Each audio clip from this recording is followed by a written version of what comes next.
Hello, back with another update. Sorry, I've just been doing sit-ups.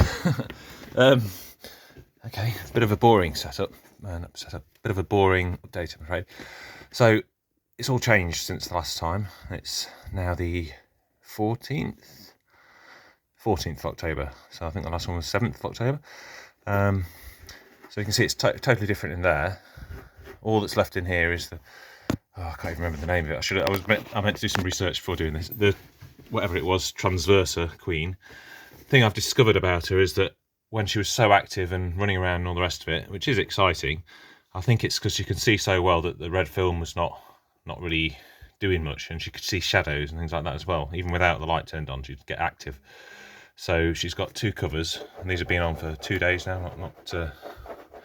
Not lifted them or anything. See, okay, she's not in the most humid area.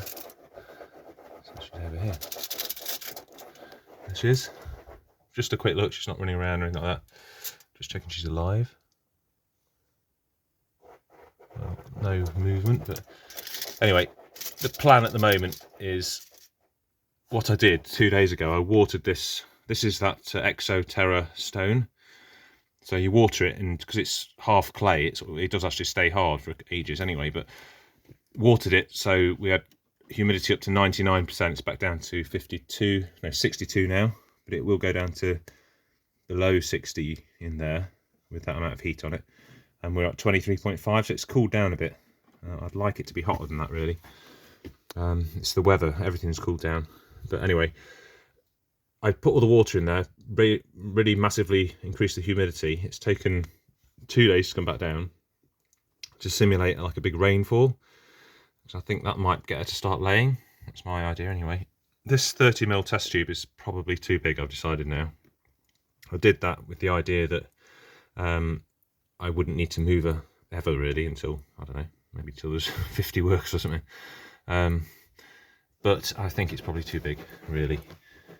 Because I've put the other Camponotus queens in tiny little 15mm bamboo test tubes, and they loved it. I mean, Lignoperdia queen was in there. I didn't even see her go in. I connected it up. I was connecting up the Herculinus, and she was already in. So, given the choice, they just love these bamboo tubes. It seems they just all squeeze right in. And then this is the Nico queen, and the plan with her is to ignore her and leave her there. She's got no brood, no eggs, no workers, anything like that. Came to me with one worker who's dead. So she's on the heat cable. I can't, with that nest, and that setup, I can't tell what temperature she really is at or anything. I did have that pulled back a little bit. She's extremely light sensitive, just hates it. Absolutely hate. Even with the red film on, she's not into it. So I just cover up and ignore her now. So, I mean, I've moved that one, but the real plan is to not touch this till the weekend. I'll feed her at the weekend. Give her something sweet. She did take half a mini cricket 2 days ago. But anyway, she likes live food. She likes hunting it. She doesn't seem to eat anything or do anything. She's just, but she is fully claustral, so she's not supposed to, really. It's just a waiting game with her. Leave her alone. Don't do anything. Try not to vibrate or touch her. So she's at the back with these, what they called Mesobarbarus. And I should have done a video when I did it. Basically, I did disturb these about 3 days ago. I put in that little feeding trough thing with 2 cut up micro crickets in it, and they all came piling out. Just taking the lid off that. It's a Chinese nest. That's black tape I've put around it. But if I took that cardboard cover off, it is actually the black fronted one as well. To try and make it as dark as possible, and it's got dividers in it, so it's not one big nest. It's got 2 dividers in it, so they only actually get a small nest should they want to use it. But I don't think they'll want to use it anyway, or maybe not for a long time. So it could be a big nest really, and the whole nest is full of that Exo Terra stone with the dividers in, so it'll, and it's got an extra port at this end, which could be good. Anyway, the plan with these is to never disturb them till the beginning of November. That's when I'm allowing myself the first look. When I put that food in, loads of, maybe 6 or 7 workers came charging out, carrying brood. They were really upset because taking the lid off that outworld is definitely not good from an ant species that doesn't like being disturbed. It's quite hard to get off. I put some real whole seeds in there as well. I thought if I'm going to disturb them, I might as well do everything in one go, and then I can leave them for weeks on end. So I put some nice whole seeds in there, and I think some of them have gone from the look of it, because before I put more mainly crushed seeds in. They took all the cricket bits apart from that one, so there was loads of action that night, about half an hour's worth of action, I should say. And sometimes with the light on, after about this amount of time, sometimes workers come out to see what's going on, but nothing at the moment. Yeah, so they're in the original test tube in there. There was probably 15 workers. There's definitely brood and larvae and things, because when they run out, they've got 3 different sized things in the mouth when they run out. But that's actually a glasses case that was nice and black, and it's on 2 layers of bubble wrap to try and stop the vibrations. So yeah, it's just ignored. So my winter setups are pretty boring at the moment. Literally the best thing I can do is nothing, very little. She needs feeding all the time, this one at the front here, but only once every 3-4 days, I think. Really, I need to cut it down. I've been getting excited and giving her food just because she was so active, but I don't think she really needs as much as I've been giving her, if I'm honest. The temperature in there, it's 25.3. I want things to be a bit reversed, actually. This is showing a colder temperature, and it's sitting on 2 bits of heat cable. I've moved that across a little bit just to try and get it more under, but the spacing's wrong there. I need all 3 of those under that to try and bring it up a bit. She's got plenty of variation in there. Seems to like it in this end at the middle, around there. I did have just that bit of foil on in the middle, and she in the light or anything like that, she'd back into it, so it was obvious. As I say, then in here, this is the classic beginner's ant keeper's mistake, buying one of these Chinese nests. I had Phodoli in it, and to be fair, well, the Phodoli was up to about 40 workers when I put it in, which sounds like a lot, but isn't much for Phodoli. They were tiny, and they did actually move into the nest out of the tube, but it has dividers. It's a huge nest, double-sided as well. That's why it looks so thick. But it has dividers, and I had those in. But I did have one. I had a few escapees over time, and I kept trying to find holes and things with Phodoli. I did, just as a bit of an experiment, I had a Lasses niger colony in it for only about a month and a half, something like that, just to see if with the nest blocked up, I don't want them to get into the nest. So ultimately, and none of them could escape from the outworld or anything like that. The reason I was doing the test is because I've grouted that outworld. I thought it was being really clever. It's got 2 little sort of indents in it for feeders at the back there, which I made into the grout. And it was nice for watching tiny little Phodolis. You could get a magnifying glass on, that sort of this cream-coloured grout mixed with an extra amount of sand to make it more grippy. But the Phodolis did die out eventually after maybe 5-6 months. I don't know. And my suspicion is that they were slowly poisoned by that grout. I probably did make other mistakes as well, but I was trying my best not to with food and things. This is an Antboy outworld, which I've grouted as well. Same brand of grout, Bal tile grout. I am a tiler, or it's not the only thing I do. And Bal is the only thing I'd use for tiling someone's bathroom or floor or anything like that. It's good. But this has had things in it that have slowly died out as well. Mesobarbarus. Oh, there's a Mesobarbarus backup queen in there in that box. She's the only thing in it. 25.3. Cabri no brood, but there's some seeds in there. It's just a question of leaving her. I'll check her beginning of November, and that'll be the first time in, I don't know, 4 or 5 weeks. Just to make sure she's, alive. I don't know what else I can do, really. Nothing. The best thing I can do is nothing. Yeah, she's just a backup, really. And so I'm breeding. I've kept alive some and bred them, I suppose. Bred them must be on 4 or 5 generations now of mealworms down there, because I've had them since last January, February time. They've kept on going. Not always in that box. I've put extra stuff in there. You get beetles, and they turn to grubs, and you get tiny little eggs, and eventually you get these tiny little 5-6 mil long mealworms. And then they get bigger. It's just a continuous cycle. Don't really have to do much with them. But nothing's really eating them anyway at the moment, so I'm just doing it. Just why not? Then that's wheat weevils, but nothing really wants to eat. I used to feed the Phodoli with them. I used to chop them in half and stuff, and they did eat them. I don't know if it would have been their favourite choice, but they did eat them. That's my next batch of fruit flies. Looks like they're doing quite well, actually. I did it a little bit too early. This is my current one. It's still packed with fruit flies, so that's a bit early, really. And I've only got enough mix left for one thing, so I need to buy some more media. Some bits and bobs lying around there. That's another spare Outworld at the moment. The Nikko Queen will probably, if things take off, which is an if at the moment, but I think it's depending on how much I can ignore her and not mess her up. If she takes off, then the first step will be into this Outworld with a temperature gauge and another bamboo test tube of some sort or something plugged into there. I've got an Antboy UK Whitong nest I've bought, first thing I ever bought when I bought this Outworld, and nothing's ever lived in it.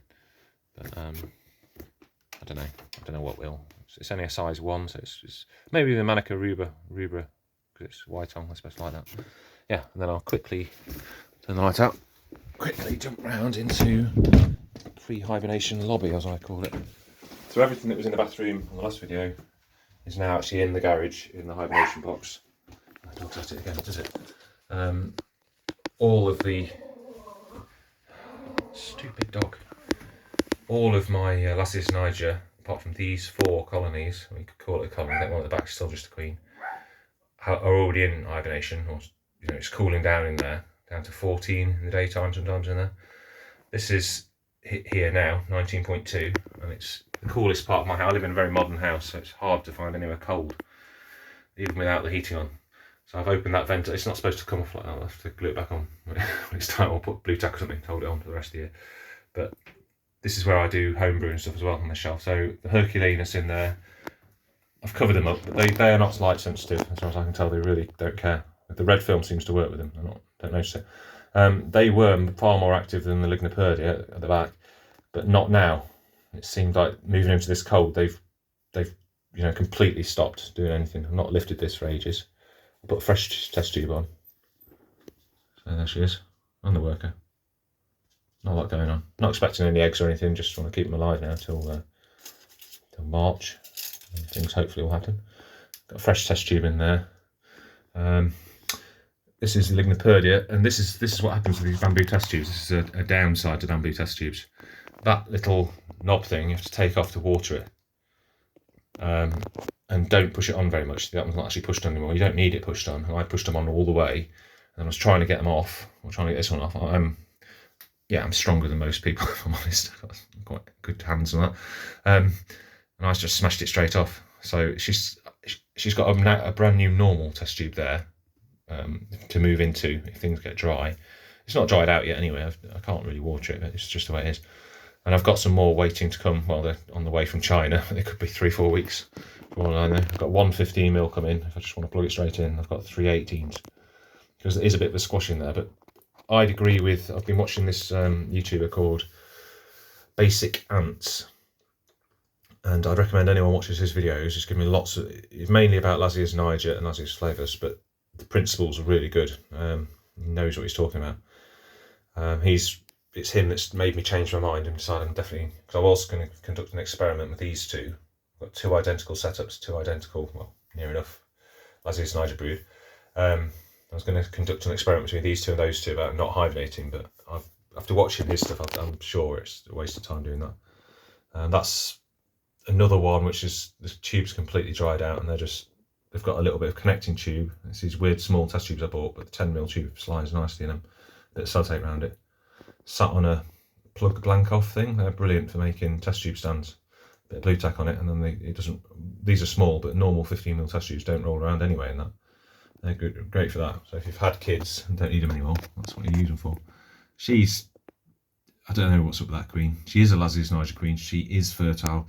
She has laid a few eggs here and there, and then they've sort of disappeared. And she just never don't know what she's doing. She will eat. She's like my pet sort of project queen. And then this is obviously the Manica rubra. That's 2 queens in that one. Oh, is that one out? Well, it looks dead, but I've had this before, and that's what I was going to talk about. It wasn't out earlier on today.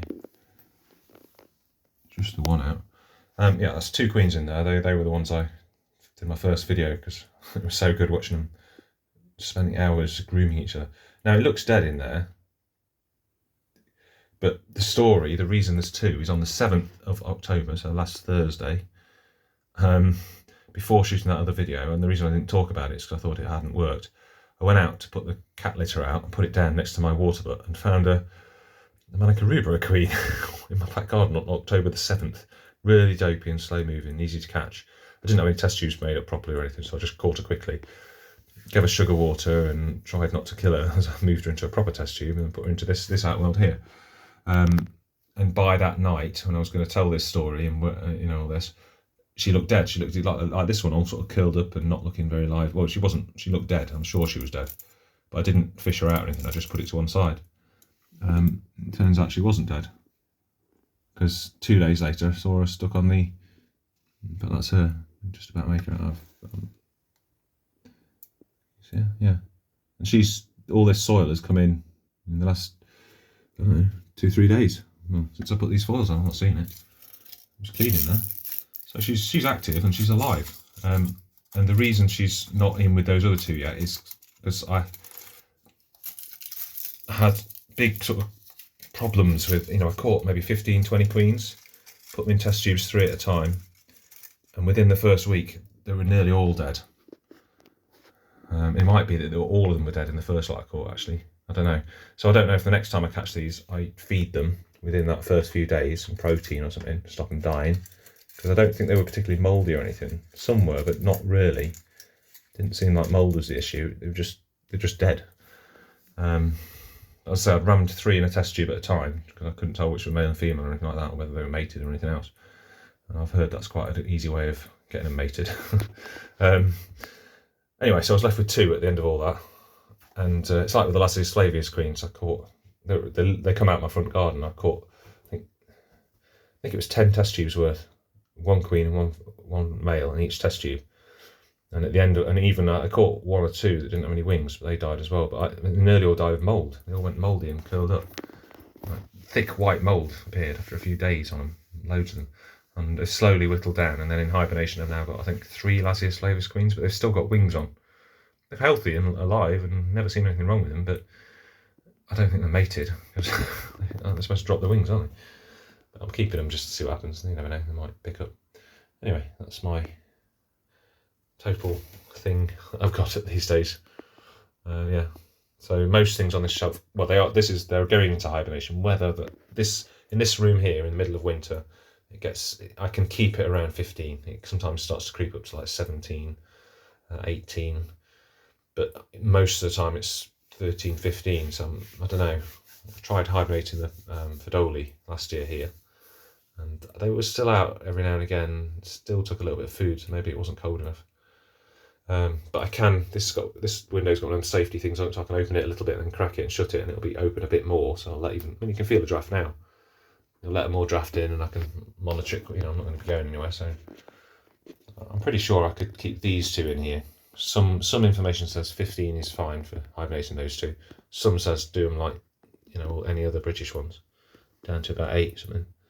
And these 2 really should be down to 8, but I don't know yet. I'm just going to see how things go. But all of these are sort of November time for hibernation, full on hibernation anyway. We'll see. Anyway, that was it. Another update. I don't know when the next update will be because not much is going on anymore.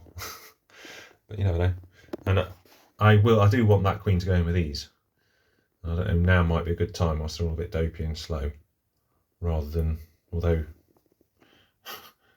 provided that is in still a 2 queen setup, she looks like she's doing a dying act like the other one did. What I did with the other one when that happened, I just put her into a different, more hot place. Pretty much admitting she was dead, ignoring her. I don't know if these just chill out somebody who watches this might be able to tell me. Do they just chill out in the outworld quite often? Like that queen of Manicurubra? That's the second time it's happened. There is protein in there, but it was put in yesterday. 1/4 of a dead mini cockroach thing. So if it was put in yesterday, that means it's too dried out for them to want it. There's no actual sugar water on that piece of cotton. It's just, I've never seen them touch it anyway. But I don't know. So we'll see. If she's just dead tomorrow, then that didn't work. But last time, sticking them on the heat and they were fine. So we'll see. Okay, that's it. Sorry about ant ramblings. That's what I do. See you later.